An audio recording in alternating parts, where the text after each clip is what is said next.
2023 tulieleza kuwa serikali ya Tanzania ilibadilisha mfumo wa uagizaji wa mafuta ya pamoja kwa utaratibu wa ushindani na kuanza kutumia zaidi shirika la maendeleo ya petroli Tanzania Petroleum Development Corporation TPDC katika kuagiza mafuta kwa madai ya kupunguza gharama na kuleta utuanja. Namba 2, mwezi Machi 2026 TPDC ilinunua mafuta takriban dola 100 kwa pipa kupitia mikataba ya moja kwa moja na wazalishaji wa kimataifa. Hatua iliyotarajiwa kupunguza mzigo wa Watanzania na kuongeza ufanisi katika mfumo wa uagizaji wa mafuta. Namba 3, TPDC baada ya kushinda zabuni katika mfumo wa uagizaji wa mafuta ya pamoja unaosimamiwa na PBPA, lakini kandarasi ya uagizaji ilikabidhiwa kwa kampuni binafsi ya Vito ya Uswizi katika mazingira ya kutatanisha na kuwepo harufu kubwa ya rushwa.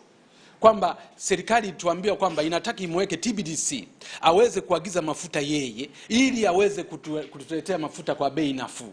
Katikati ya safari TPDC haagizi tena mafuta, anaweka kampuni la Vito kutoka Uswizi kuingiza mafuta nchini. Namba 4, kampuni ya Vito imeleta mafuta nchini kwa bei kubwa ya zaidi ya dola 400 kwa mita za ujazo, tofauti na zabuni iliyotangazwa na PBPA ambapo zinaonyesha faida ya kampuni, yani premium za diesel zilifikia kati ya dola za Marekani 267 na faida za petroli zilifikia dola 285 kwa tani. Hii ina maana kwamba kampuni ya Vito ilitoza faida ya ziada dola za Marekani 125 kwa tani ikilinganishwa na kiwango kilichoruhusiwa na BPA na PBPA wakati TPDC ilipopewa zabuni hiyo. TPDC aliposhinda hii zabuni alipewa faida, ukomo wake wa faida ni dola za Marekani kwa diesel 267 na kwa petroli 285, lakini Vito akaingiza mafuta ya dola 400 kwa lita na mafuta hayo yakapokelewa na yakauzwa kwa wananchi. Kampuni ya Vito imeleta mafuta nchini kwa bei kubwa ya zaidi ya shilingi 400 kama ambavyo nilivyoeleza. Lakini namba 3 nasema wakati serikali inatetea hoja ya kuifanya TPDC kuwa mwagizaji pekee wa mafuta ili kupunguza makali ya bei ya mafuta nchini, viwango vya mafuta vilivyowekwa na PBPA kwa mwezi Mei na Juni baada ya kuondoa mfumo wa ushindani ni vikubwa zaidi kutoka dola za Marekani 98.5 hadi 267, sawa na ongezeko la 171.1 kwa dizeli, na kutoka dola za Marekani 157 hadi dola za Marekani 285, sawa na ongezeko la 81.5 kwa petrol. Hii ina maana gani?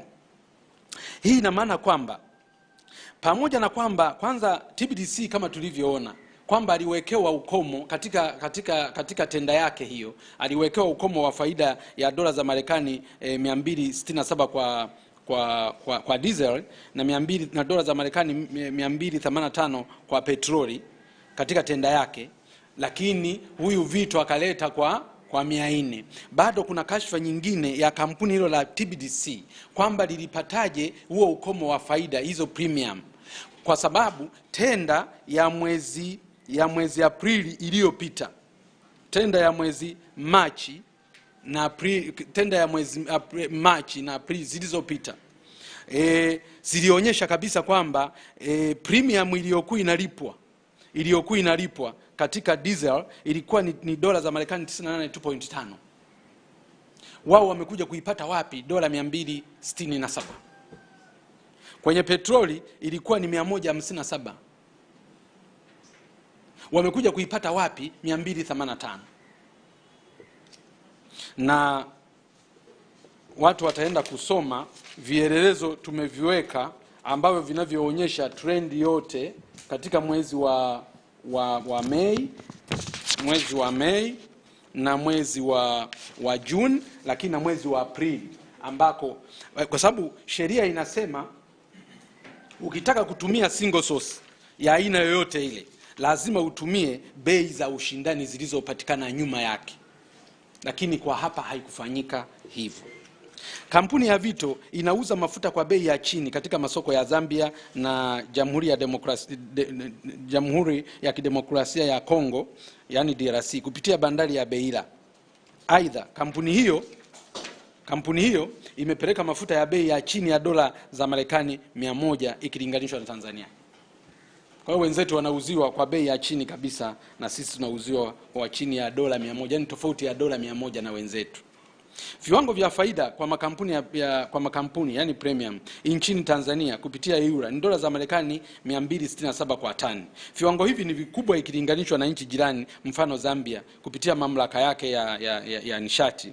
Kwa mwezi Juni mwaka huko kwa wenzetu huko Zambia ilikuwa ni dola za Marekani 76 tu. Yani wenzetu 76, sisi 267. Yani Watanzania pamoja na matatizo yote ya bei, bado serikali imeshindwa kuwahurumia wananchi wake, kupunguza tu faida za waingizaji wa mafuta. Kwa hiyo mantiki hiyo ni kwamba tulitegemea bei ya Zambia ingeweza kuwa iko chini ikilinganishwa na ya Tanzania. Mtaona na kwenye taarifa yetu tutaonyesha namna bei zinavyotofautiana za Tanzania na watu wengine, lakini na mjengeko wa bei ya mafuta. Namba 9, nchi ya Kenya, mamlaka ya kudhibiti nishati ya petroli nchini Kenya ilitangaza kupunguza bei ya diesel kwa shilingi 10.06 sawa na shilingi 200 kwa lita. Shinikizo hili lilitokana na waendeshaji wa sekta ya mafuta waliopinga ongezeko la bei ya mafuta, jambo lililoashiria bei ya awali ilikuwa hazina uhalisia. Sasa kama watu wanaweza kuandamana tu mara moja kufika jioni serikali ikapunguza shilingi 200, maana yake kwamba mle kuna bei ambazo hazina uhalisia. Sasa hali hii inaongeza uzito wa hoja yetu kwamba tatizo la bei ya mafuta nchini halisababishwi tu na sababu za kimataifa kama serikali inavyodai. Ni ufisadi mkubwa katika mfumo wa ununuzi, upangaji wa bei na usimamizi wa sekta ya mafuta nchini. Hakika vitendo hivi ni sawa na uhaini na uhujumu uchumi. Aidha, ifahamike kuwa kila mwezi nchi yetu hutumia wastani wa lita milioni 300 za mafuta, ambapo 60% mafuta ya diesel na asilimia zingine mafuta mengine. Kutokana na mazingira niliyoyataja hapo juu, ni dhahiri kuwa uingizaji wa mafuta katika mwezi wa Mei na Juni ni uhalifu wa kupanga, yani serious organized crime, ulioandaliwa kuwaibia wananchi, rushwa, ufisadi na ubadhirifu wa fedha za umma. Katika mambo yafuatayo: 1. Tatizo la kupanda bei ya mafuta lilianzia hapa. Tarehe 8 Aprili mwaka 2026, mtawala alitangaza kupanda kwa bei ya mafuta, ambapo alitolea mfano wa nchi ya Marekani kuwa bei ya lita ni dola za Marekani 8,000 kwa lita, ambapo ni sawa na milioni 20,800,000. Lakini baadaye akasahisha takwimu zake akasema ni dola 800 kwa lita, ambayo nayo ni sawasawa na shilingi milioni 2,80,000 kwa lita, na kuwaomba waandishi wa habari wasahishe takwimu hizo. Pamoja na marekebisho hayo, bado takwimu ambazo alizitangaza mtawala hazikuwa na uhalisia wowote, na pengine zililenga kuficha ukweli lakini na kuhadaa umma. Namba 2, kitendo cha kupandisha bei wakati kulikuwepo na mafuta ya akiba ya miezi mitatu na bei kuendelea kuongezeka nchini licha ya kushuka kwa bei katika soko la dunia mwezi Mei. Hivyo katika miezi mitatu ya Aprili, Mei na Juni mwaka 2026, wananchi wameibiwa kiasi cha shilingi trilioni 1.5. Trilioni 1.5. Kwa sababu sisi tulikuwa na akiba ya mafuta yaliyokuwa yamenunuliwa kwa bei nafuu. Kwa serikali ambayo inajali wananchi wake, ingeamua kwamba mafuta yauzwe kwa bei nafuu ndani ya miezi mitatu, kwa sababu tulikuwa nayo na ilikuwa imenunuliwa kwa bei nafuu. Kwa hiyo kitendo cha wananchi kuwapandishia mafuta kesho yake, maana yake wananchi walikuwa wakiibiwa tu. Na tujiulize wote, hizo fedha zilienda kwenye mfuko wa nani? Nani alipokea hela hizo ambazo si halisia ya bei iliyokuwepo ya mafuta? Namba 3, kampuni ya Vito kudai premium kubwa zaidi ya nchi jirani na kubwa zaidi hata kwa tenda ambayo TBC ilipata. na kubwa zaidi kwa ulinganifu wa aina yoyote, tumeibiwa na kampuni hilo zaidi ya bilioni 501.6. Namba 4, ruzuku ya serikali inayodaiwa kutolewa kwa miezi miwili, lakini bei ya mafuta ya dizeli hazikushuka, na wala hatukuonyeshwa kwamba baada ya ruzuku, baada ya fedha za ruzuku kuwekwa, bei ya mafuta ilishuka kiasi gani.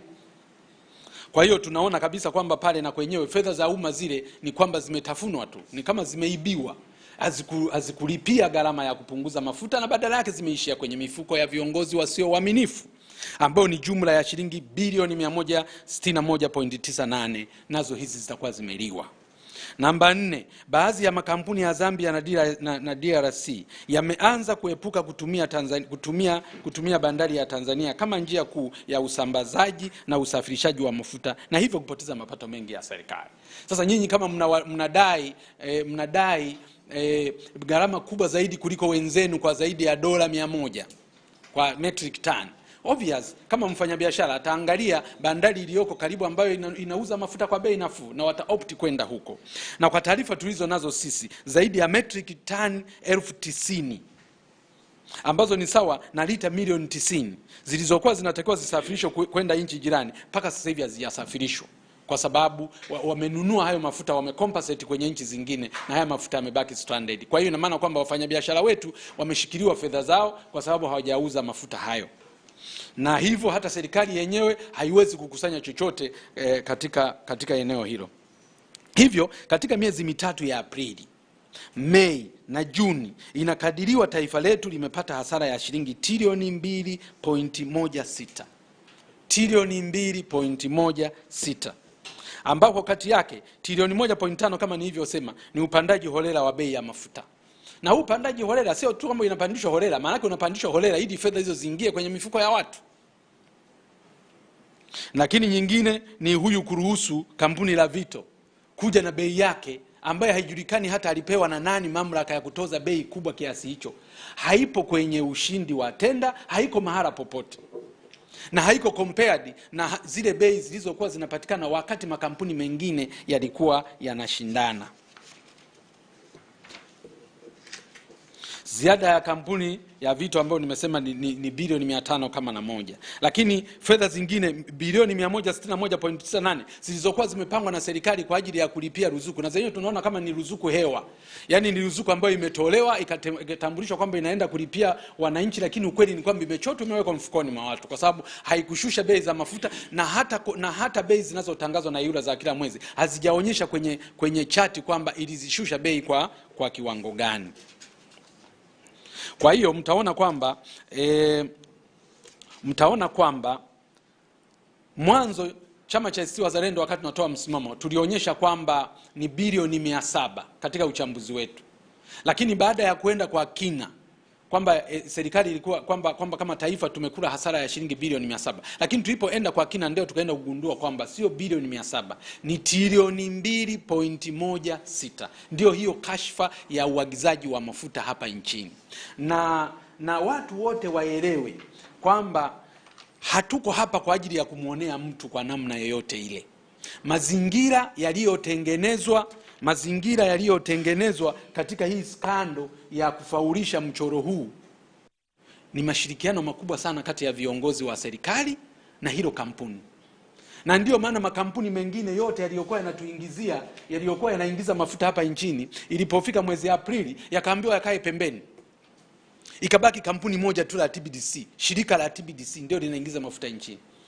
Makampuni mengine badala ya kushindana kila mwezi ikawa ni TBDC, na sio TBDC. Kumbe TBDC si tulie, hatuwezi kunyamaza.